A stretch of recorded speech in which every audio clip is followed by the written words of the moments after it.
मित्रांनो, 2026च्या आयसीसी पुरुष टी20 विश्वचषकाचे सेमीफायनलचे समीकरण आता स्पष्ट झाले आहे. सुपर 8 फेरीतील चुरशीच्या लढतीनंतर 4 संघ उपांत्य फेरीत पोहोचले आहेत. तर नमस्कार मित्रांनो, स्वागत आहे तुमचे आपल्या व्हिडिओत. टी20 विश्वचषक आता अंतिम टप्प्यात आला आहे.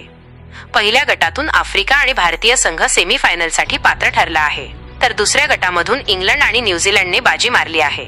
तर कोणता संघ कोणाविरुद्ध भिडणार आणि हे सामने कधी आणि कुठे खेळवले जाणार तेच आजच्या व्हिडिओतून जाणून घेऊ. त्यासाठी व्हिडिओ शेवटपर्यंत जरूर पहा. भारताला सेमीफायनलमध्ये पोहोचण्यासाठी त्यांच्या शेवटच्या सुपर 8 सामन्यात वेस्ट इंडिजवर विजय मिळवणे अनिवार्य होते. भारताने वेस्ट इंडिजचे 196 धावांचे लक्ष्य 5 गडी राखून पूर्ण केले. सेमीफायनलचं समीकरण आता पूर्णपणे तयार आहे, पण भारताचा इथपर्यंतचा प्रवास सोपा नव्हता.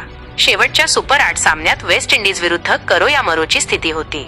196 धावांचा डोंगर उभा असताना भारताला विजयासाठी एका चमत्काराची गरज होती, आणि तो चमत्कार करून दाखवला संजू सॅमसनने. संजू सॅमसनने 50 चेंडूत नाबाद 97 धावांची अविस्मरणीय खेळी करून भारताला विजय मिळवून दिला. या विजयामुळे भारत ग्रुप 1 मध्ये दुसऱ्या स्थानावर राहिला, ज्यामुळे त्यांचा सामना आता ग्रुप 2 मधील अव्वल संघ इंग्लंडशी होणार आहे. तर दुसरीकडे आफ्रिकेने आपले सर्व सामने जिंकून अव्वल स्थान कायम राखलं, ज्यामुळे त्यांचा सामना न्यूझीलंड विरुद्ध होणार आहे. आफ्रिका विरुद्ध न्यूझीलंड असा सेमीफायनल सामना कोलकात्याच्या ईडन गार्डनवर 4 फेब्रुवारीला रंगणार आहे.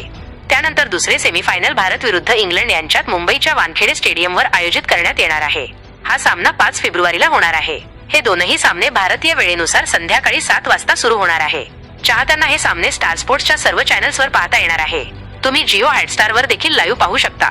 क्रिकेटच्या अशाच ताज्या अपडेटसाठी आपल्या चॅनलला सबस्क्राईब करायला विसरू नका.